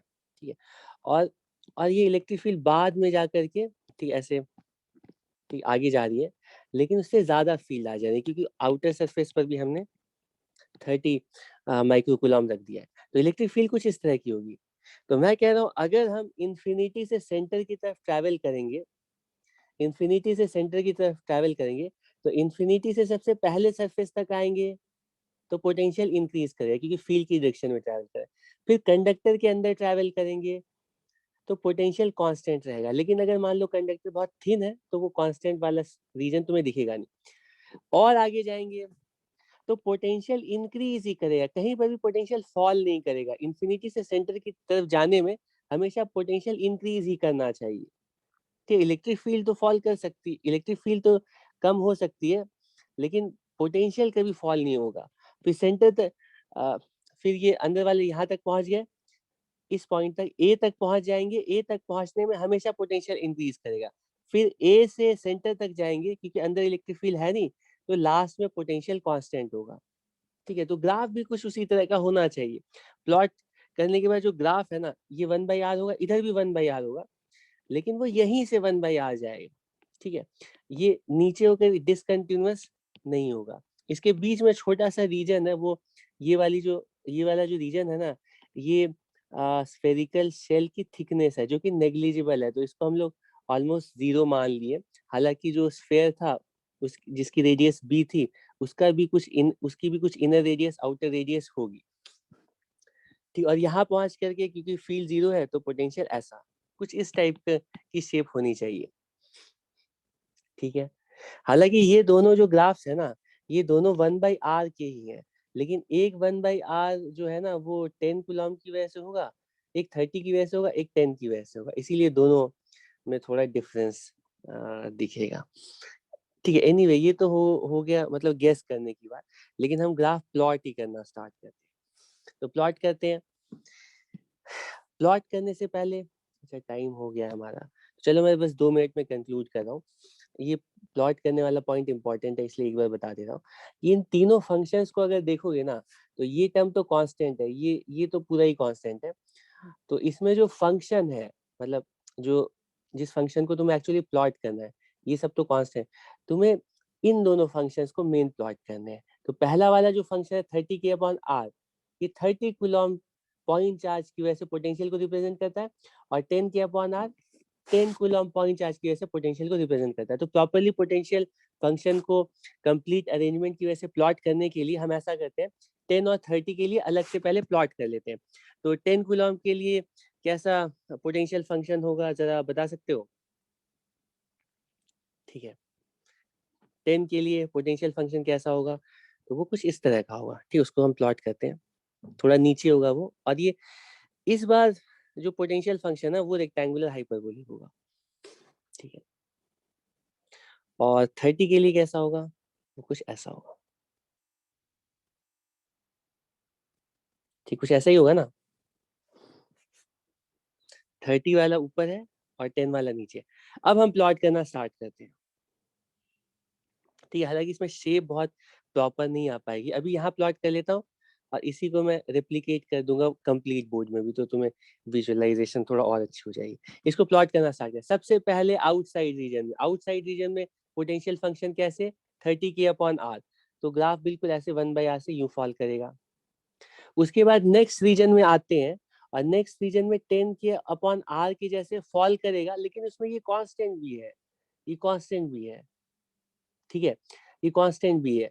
तो 10 के अपॉन आर तो ये वाला ग्राफ है, लेकिन इसमें कांस्टेंट का मतलब है इसको थोड़ा शिफ्ट करना पड़ेगा ऊपर या नीचे। ठीक है, सब ग्राफ में एक्सप्लेन किया है। कितना शिफ्ट करना पड़ेगा?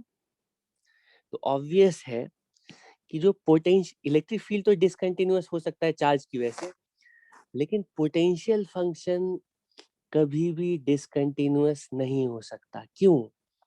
क्योंकि पोटेंशियल रिप्रेजेंट करता है उस पॉइंट पर लाने में वर्क कितना करना पड़ेगा। तो तुम अगर एक पॉइंट पर लाने में 20 जूल वर्क कर रहे हो, उसके जस्ट बाद वाले पॉइंट पे वर्क 30 जूल नहीं हो सकता। ठीक है, तो पोटेंशियल फंक्शन हमेशा कंटिन्यूअसली ग्रेजुअली वैरी करेगा। ठीक है, तो पोटेंशियल का जो ग्राफ भी होगा ना, वो ऐसा नहीं होगा कि यहाँ पे फिर यहाँ से जंप करके यहाँ चला गया या यहाँ चला गया, वो कंटिन्यूअसली वैरी करेगा। तो तुम बोलोगे कि ए से बी के बीच में ग्राफ की शेप तो ऐसी ही रहनी है।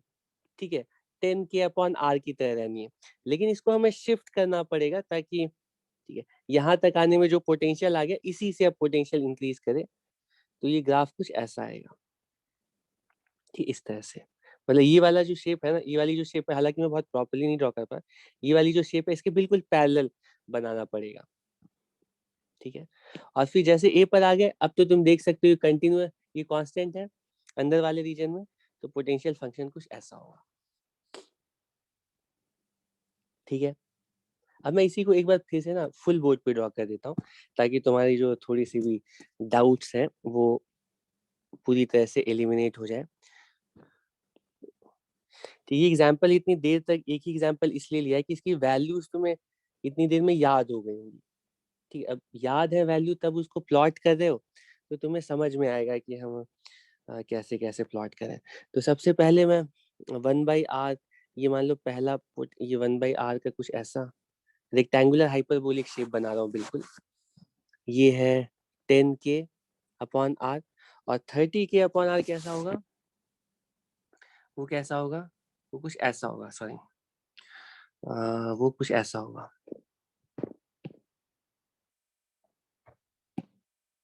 कैसा होगा? कुछ ऐसा होगा।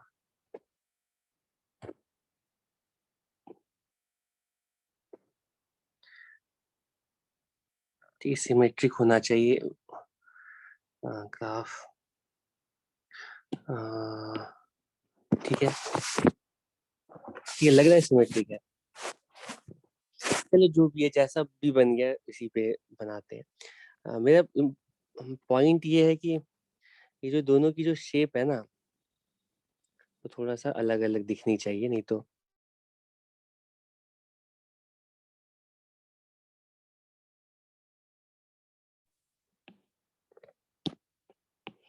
ठीक है। तो सबसे बाहर वाले पॉइंट पर जो इलेक्ट्रिक पोटेंशियल है वो 30 की तरह है।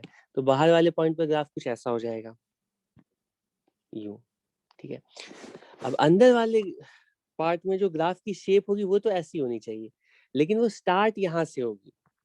ठीक, क्योंकि इलेक्ट्रिक पोटेंशियल हम इस पॉइंट पर आ गए, इस पॉइंट के पर जितना भी पोटेंशियल है ना वो तो हो चुका है, यहाँ तक लाने में वर्क कर चुके, इसके आगे जाएंगे तो इससे ज्यादा ही वर्क करना पड़ेगा। ठीक है, तो इसके बाद जो पोटेंशियल फंक्शन की शेप होगी वो इस सेकेंड ग्राफ के पैरेलल होगी, ठीक है, कुछ ऐसी। तो ये ग्राफ मैं एक्यूरेट नहीं बना रहा हूँ, तो ये बिल्कुल एक्यूरेट ग्राफ तो नहीं है, लेकिन ग्राफ इसी तरह से कुछ आएगी और अंदर वाले पॉइंट पे पोटेंशियल बिल्कुल कांस्टेंट, ये पोटेंशियल फंक्शन होगा।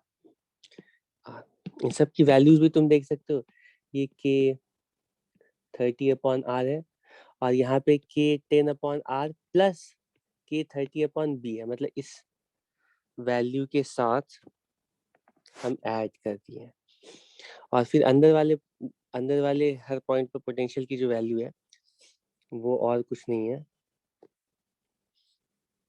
ठीक है, वो k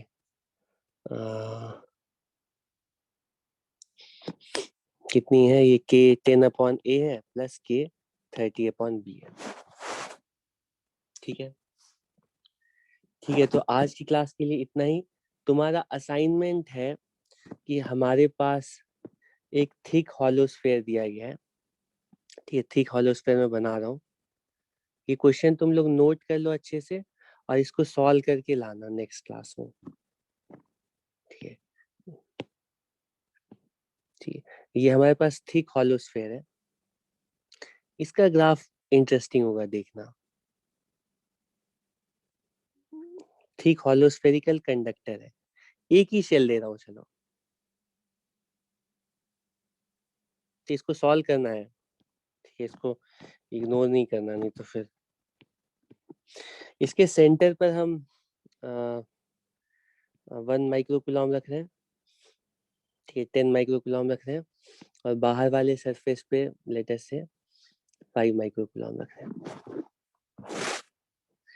तो यहाँ पे एक ही कंडक्टर है, ठीक है, जो कि थिक स्फेरिकल शेल है, थिक हॉलो स्फीयर है और उसकी इनर रेडियस a है और आउटर रेडियस b है, ये थिन शेल नहीं है, ठीक है, और इसके सेंटर पे 10 माइक्रोकूलम रखा है और हॉलो स्फीयर के ऊपर हमने 5 माइक्रोकूलम रखा है, ठीक है। अब ऐसे हॉलो स्फीयर के लिए तुम्हें तीनों काम करना है, चार्ज निकालना है, पोटेंशियल और फील्ड की वैल्यू कैलकुलेट करनी है हर रीजन में और उसके बाद इनका ग्राफ प्लॉट करना है, ठीक है। ठीक है, थैंक यू।